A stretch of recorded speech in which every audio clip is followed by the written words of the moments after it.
Hello, fellow outdoor enthusiasts, and happy Friday. And welcome back to Perseverance Outdoors. I hope everybody is having a great day. In today's video, we will be discussing how we custom built our blinds to make hunting more accessible and more enjoyable for us.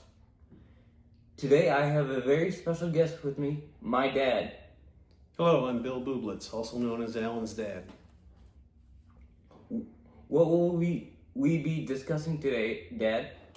Well, why we decided to go with a hard-sided blind over the soft-sided blinds that we tried, and what we found that worked really good for us and what didn't work good for us, and adaptations we made to just make it more enjoyable while we're out in the woods. When we started deer hunting, we used soft-sided blinds. Over the years, we figured out the soft-sided blinds just weren't suitable for us. Why?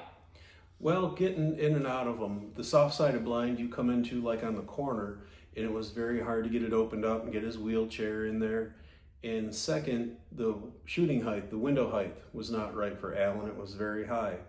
So we had to try to prop his chair up on wood, and he was not able to move. So the deer had to come in the perfect position for him to ever get a shot off at it. How did we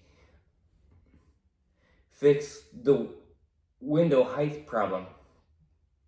Well, we did. We built it up. We built a ramp on casters, put 4 casters under it, and he was able to sit on that and see out the window good. For us, the soft-sided blinds just didn't work well. They're not easy to insulate. They're not quiet. And if that's what you have to use, you can make it work. For us, it didn't work as well, and we had the opportunity to build a hard-sided blind that we thought would work much better for us. And with the struggles that my muscle has is functioning, struggle functioning enough in warm weather, but in cold weather, they really don't want to function.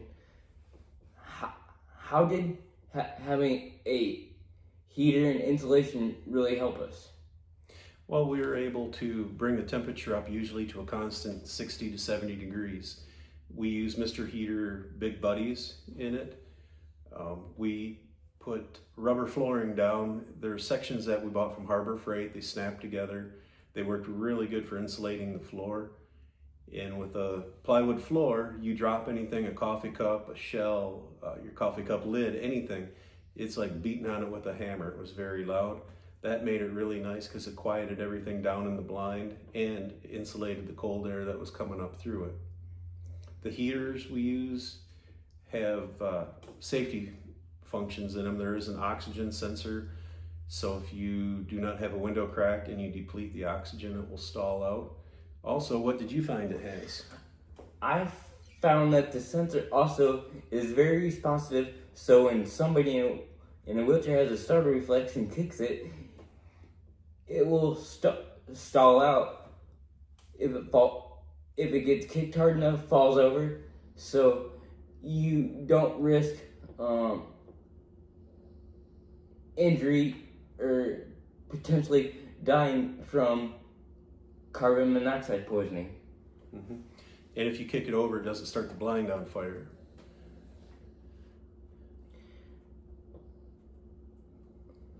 And so what made us go with the blinds we did is kind of what you have available to you. And as far as a platform that we started it with, we had a snowmobile trailer that measured 8 by 7, and we were going to use that all the time to transport the blind, and that was our base footprint to build the blind. Everything depends upon, will you be transporting the blind? Are you going to set it up and leave it? Do you have to move it? we didn't have property at the time, and so I had to make these able to be mobile. And we went through a lot of failures before we finally found something that we thought worked. And now that we have property, we set them up for the final time, and that was very nice. I was happy not to have to put them together again. When we did decide to build these blinds, you didn't build them with having the mindset that you were gonna have to break them down in the future. They were just one solid structure to start out with. What I want to know, and what I'm sure many of my viewers want to know, is how do you take a solid structure like our blinds and begin to even make them collapsible? Because I'm sure that's a process. Well, the first blind we made was made too heavy, but we made the walls collapse by hinging them. Then you have to cut the height down on each wall so that they'll lay down on top of each other. We hadn't planned on pulling that thing anywhere but locally, so I built it on the trailer with the thought we could pull it 20 miles and it would be fine, but it didn't work right. We had to be able to collapse it. And we ran through some struggles. Our roof was a big struggle. It was very heavy, and we found that out when we went to Kansas hunting, that it was hard to get the roof blind on it. And the second or third year we were there, we were disassembling the blind, and a storm came up. My wife and I were taking it apart, and it blew the roof off and broke it. So we knew we had to come out with a different roof system for it. And what we found was making it into 5 sections and using corrugated steel on top of it and then overlapping them. And it really made it easy so I could put it together safely, and it was actually quite easy to put the panels in there and screw them down. And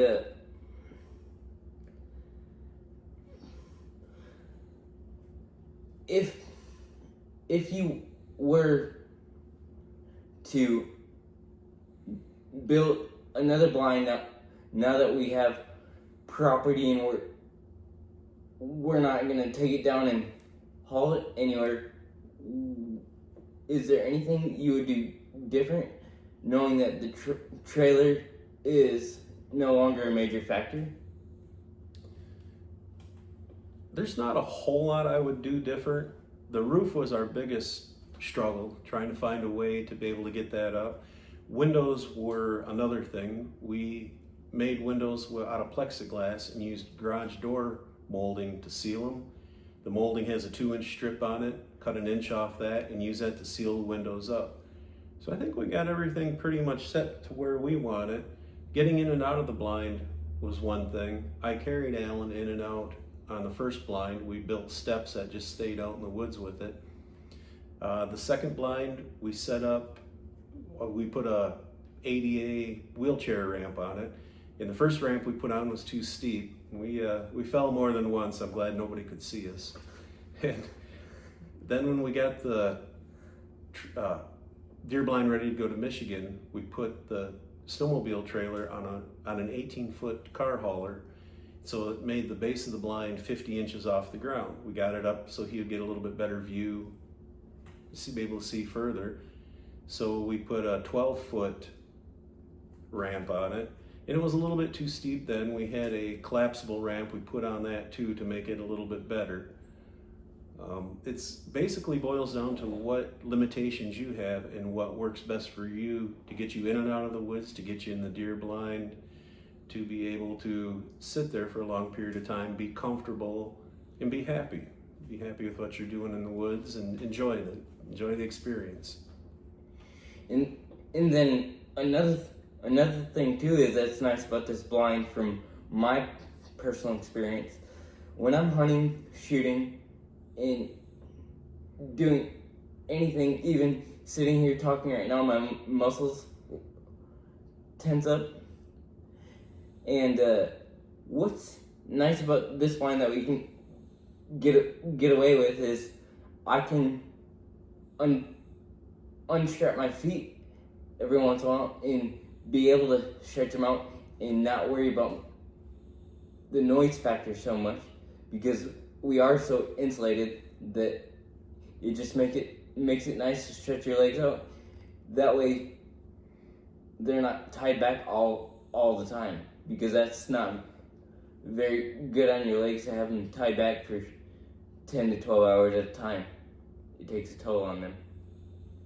No, and it's very nice to sit in a heated blind. I can say that we only do it because you need it warm, but I don't complain a bit. It is nice to sit there and be warm, and we've really enjoyed it. What are some of your favorite memories you have of sitting in the blind? Oh boy, there's been so many. I think when we went out to Kansas, when we had the bright idea that we were going to cook breakfast in the blind every day, and yeah, we were really roughed it, and we cooked in there one morning, and then it was too smoky, and so the next morning we ended up propping the door open and cooking outside. I didn't do any of the cooking. This guy over here did. Trust me, if I cooked, you wouldn't want to eat it. Sure, you do all right. You do fine. My favorite moment about the whole thing, I was a Kansas experience too.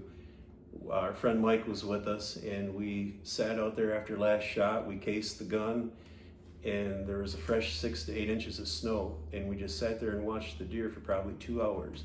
It was like watching an old black and white TV, and the deer just kept moving through, and the full moon was out. It was really, it was a cool thing to sit there and watch them. And two, with you just saying that, another thing besides hunting that's the blinds are really nice for is when they are collapsible, we can haul them anywhere and set them up, and I can shoot out of them, and that makes it really nice for me because we don't have to go to a shooting range where there's a lot of people around, because I don't do my muscles don't do very well when there's a bunch of gunfire around when I'm trying to shoot. I would agree. It's very nice to be able to go out there and get a lot of shooting in before season comes, so that we're spot on with our shots. And we just enjoy recreational shooting as well, and it's nice to sit out there and shoot out of it. We can go out on a rainy day, we can go on a warm day, a sunny day. We can go out there anytime and shoot out of them. We even just go out there and watch deer in them in the off season. Alan, any other memories or experiences or any advice you have for people looking at putting together a deer blind? It's a lot of work to figure out where to get started, but I will promise you,